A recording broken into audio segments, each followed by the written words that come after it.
चलिए बच्चों देखिए क्वेश्चन नंबर 15 क्या दिया है। क्वेश्चन नंबर 15 यही कहता है कि आकृति में tan p minus cot r का मान ज्ञात कीजिए।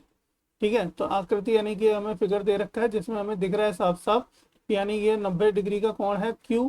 इसके सामने वाली भुजा क्या होगी, कर्ण, और ये क्या हो जाएगा हमारा लंब, ये क्या हो जाएगा हमारा आधार। आधार और लंब किस पे डिपेंड करेगा, हमारे R और P पे डिपेंड करेगा। ठीक है, खैर जो भी है, हमें इतना पता है कि ये जो कर्ण होता है यानी कि कर्ण के भुजा के स्क्वायर बराबर होता है शेष दोनों भुजाओं के स्क्वायर के बराबर। ठीक है, स्क्वायर के सम के बराबर होता है।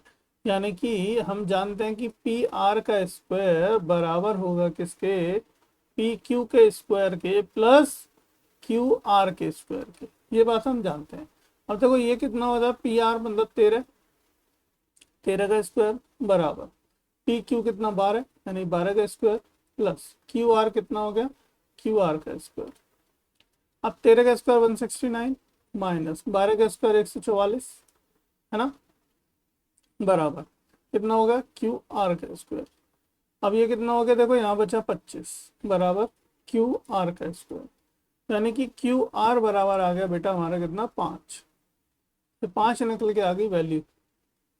ठीक है, अब देखो हमें क्या निकालना है, हमें निकालना है tan p minus cot r का मान।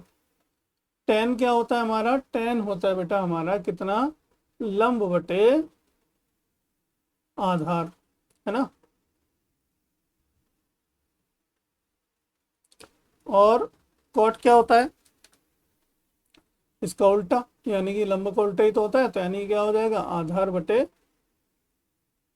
कर्ण, लंब, आधार बटे लंब।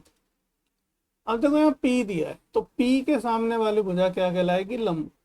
तो इसके लिए यानी कि tan P के लिए, tan के लिए जो P का मान है, P एंगल है, कोण है P, तो इसके लिए लंब क्या होगा 5 बटे आधार कितना होगा 12 माइनस, इसके लिए आधार क्या होगा कोट के लिए, कोट R है, R मतलब R, इसके सामने हो जाए लंब, तो इसके लिए आधार हो जाएगा ये, तो यानी कि 5 बटे लंब, इसके लिए लंब क्या होगा 12। ठीक है भाई, तो दोनों समान आ गए वैल्यू। जब दोनों समान है इसका मतलब क्या होगा भाई, प्लस का 5/12 माइनस का 5/12 कट गया, क्या बच गया 0। तो यही जो है हमारा 0 वो है आंसर है। ठीक है, 0 कितना आ गया हमारा, सही उत्तर 0 ही होगा। तो बस इतना ही सही था ये क्वेश्चन। ऐसे ही क्वेश्चनों को जारी रखने के लिए, पढ़ने के लिए हमें चैनल पर बने रहिए और सब्सक्राइब करिए, लाइक करिए, शेयर करिए। चलिए मिलते हैं अगले प्रश्न पर।